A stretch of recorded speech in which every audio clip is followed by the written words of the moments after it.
Oke, Assalamualaikum warahmatullahi wabarakatuh. Selamat malam teman-teman. Kali ini saya akan bikin podcast nih untuk memenuhi tugas individu dari kelas teori HIG. Nah, nama saya Pramudio Kristanto Widakdo dengan NIM 2010412047 dan juga teman-teman saya. Silakan. Ya, di sini ada Robi Hidayat ya, biasa dipanggil Robi dengan NIM 201041274. Dan saya sendiri Ramadhan Yusuf dengan NIM 2010412104. Oke, kali ini kita akan membedah atau mereview buku yang berjudul The Myth of 1648 plus Geopolitics and the Making of Modern International Relations. Nah, kali ini kita akan ngebahas mulai dari deskripsi buku itu sendiri, penjelasannya, nanti juga impresinya, dan juga kalau dia ada kekurangan dari buku ini. Nah, mulai dari penjelasannya aja kali ya, teman-teman ya. Nah, The Myth of 1648 ini adalah sebuah karya ya, revolusioner yang ditulis oleh Denoteske. Buku ini juga seperti apa yang menghadirkan pandangan yang menggemparkan terhadap sejarah pembentukan sistem hubungan internasional modern yang selama ini dianggap dimulai dengan perdamaian Westphalia pada tahun 1648. Nah, si pembuat buku ini, Teske ini, menentang pandangan konstitusional dengan mempertanyakan bahwa sistem negara-negara modern muncul semata dari proses diplomatik dan juga dari persatuan negara. Sejauh ini yakin bahwa untuk memahami akar-akar dari arti modern, kita ini perlu lebih lebih mendalami lagi, lebih tahu lebih dalam, khususnya pada pertarungan kelas dan juga dinamika geopolitik yang melibatkan kelompok sosial tertentu. Nah, pendekatan yang diusung ini memungkinkan kita untuk memahami bahwa pembentukan sistem HI ini tidak dapat dilepaskan dari konteks sosial dan politik dan juga ekonomi dari masanya. Nah, beliau ini juga memiliki banyak pendapat ya. Selanjutnya itu ada pendapat bahwa perdamaian Westphalia ini hanyalah simbol dan bukanlah satu-satunya pemicu atau tonggak awal dari sistem internasional yang kita kenal pada saat ini. Nah, dan juga nih buku ini menyoroti bahwa adanya pentingnya elemen-elemen seperti struktur kelas, konflik sosial, dan persaingan dalam membentuk sistem negara-negara modern. Tes ini juga membuktikan bahwa teorinya ini dengan membahas kasus-kasus sejarah penting seperti Revolusi Inggris dan juga Perang 30 tahun. Jadi untuk membuktikan teori-teori yang beliau sampaikan ini, beliau juga membahas lebih jauh nih dengan menyertakan kasus-kasus sejarah yang pernah terjadi seperti Revolusi Inggris dan saya udah bilang dan juga Perang 30 tahun. Dalam analisisnya, Eske memperlihatkan bahwa kelompok-kelompok elit dan kepentingan ekonomi memainkan peran krusial dalam membentuk tatanan internasional. Beliau juga mengajak pembaca nih untuk memandang lebih jauh. Dia mengajak kita untuk memandang lebih jauh, pemikiran lebih jauh dari retorika politik dan analisis diplomatis tradisional dan mempertimbangkan faktor-faktor yang lebih luas yang mempengaruhi perkembangan hubungan internasional. Nah, salah satu juga dari buku ini yang menarik ya perhatian karena menggali kembali kisah-kisah sejarah yang sering diabaikan atau diinterpretasikan secara berbeda. Teske ini juga membantu membuka mata kita terhadap kompleksitas dan lapisan-lapisan yang terlibat dalam pembentukan sistem internasional serta mempertanyakan legitimasi narasi konvensional. Salah satu kekuatan dari buku ini ya, dari yang tadi penjelasan tadi, adalah cara Teske ini untuk menggabungkan teori-teori politik, ekonomi, dan sejarah untuk membangun argumennya.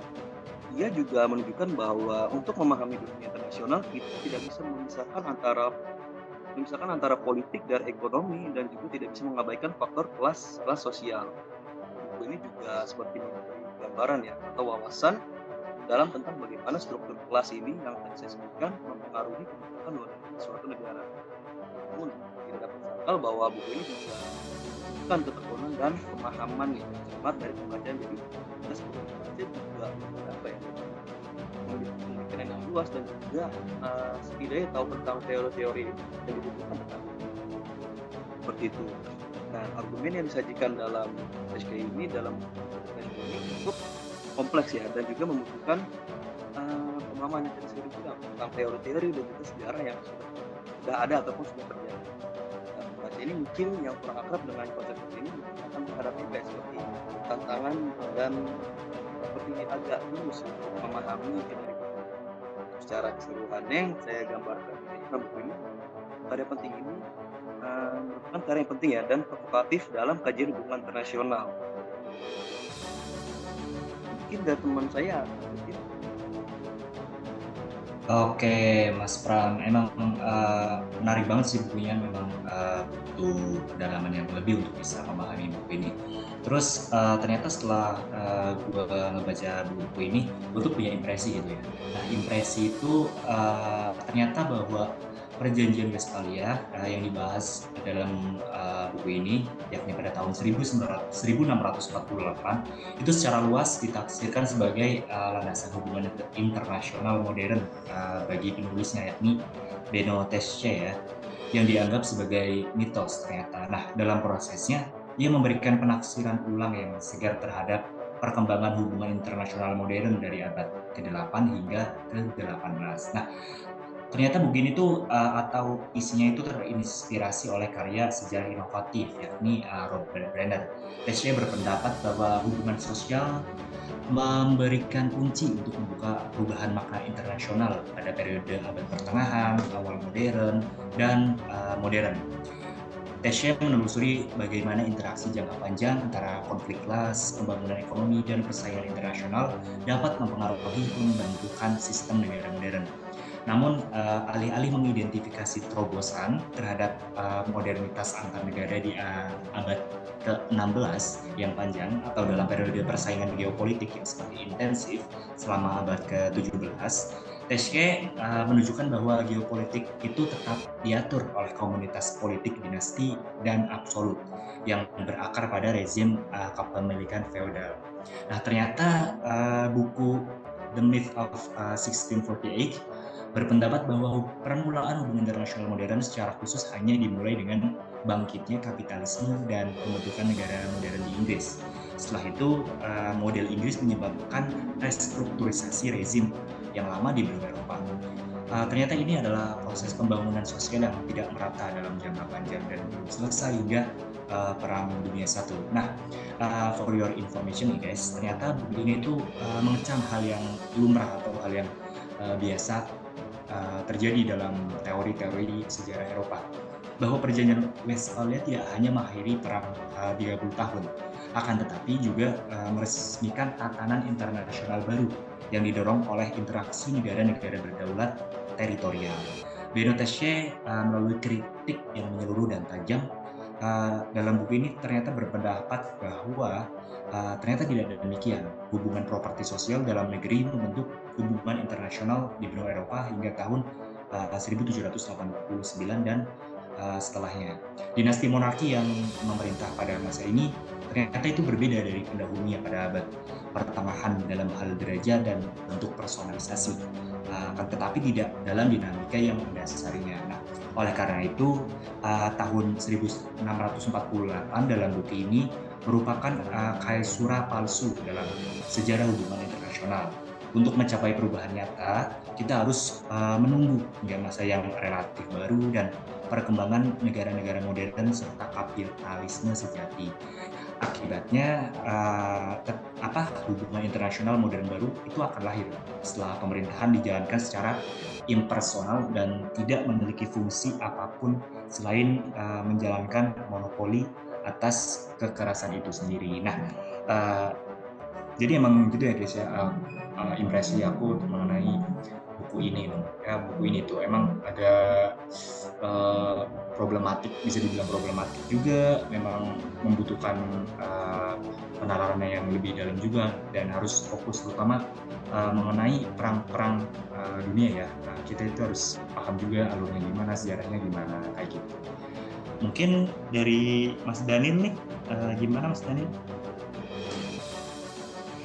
Oke, tadi kan kita udah bahas tentang penjelasannya sama impresinya. Nah, sekarang kita bahas tentang apa sih hal menarik dari buku ini. Nah, dalam buku The Myth of 1648 Class Geopolitics and Making of Modern International Relations by Beno Teske ini, pertama kita sangat terkesan ya dengan penggugatan Teske terhadap pandangan tradisional dalam teori hubungan internasional. Dia dengan tegas mengkritik ide bahwa Perjanjian Westphalia pada tahun 1648 adalah awal dari sistem negara modern. Argumennya yang sangat kuat, memicu pemikiran kritis dan mengajak kita untuk merenungkan ulang pandangan konvensional kita tentang sejarah ini. Kemudian kedua, konsep peran kelas sosial dalam pembentukan hubungan internasional pada masa itu sangat menarik. Teske membantu kita melihat bagaimana perkembangan sistem negara lebih kompleks daripada sekadar pencipta negara yang berdalat. Perjuangan kelas sosial ternyata memainkan peran yang sangat signifikan dalam proses ini. Kemudian yang ketiga, faktor geopolitik ditekankan dalam buku ini memberikan pemahaman yang lebih dalam tentang bagaimana kepentingan geopolitik dan dominasi imperial turut berperan dalam pembentukan sistem negara pada masa itu. Yang terakhir, pendekatan kritis yang diambil oleh Teske sangat bermanfaat. Ini mengajak kita untuk merenungkan ulang pemahaman kita tentang sejarah perkembangan sistem negara modern dan membuka pintu bagi pemikiran yang lebih mendalam.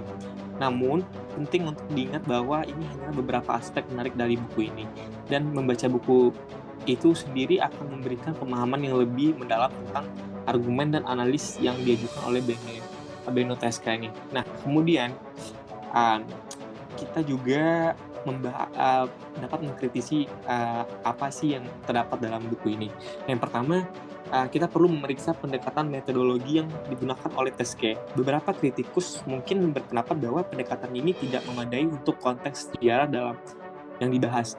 Mereka meragukan validitas pemikiran kritisnya terhadap narasi tradisional. Kemudian yang kedua, ada juga masalah terkait pemilihan data dan sumber yang digunakan oleh penulis.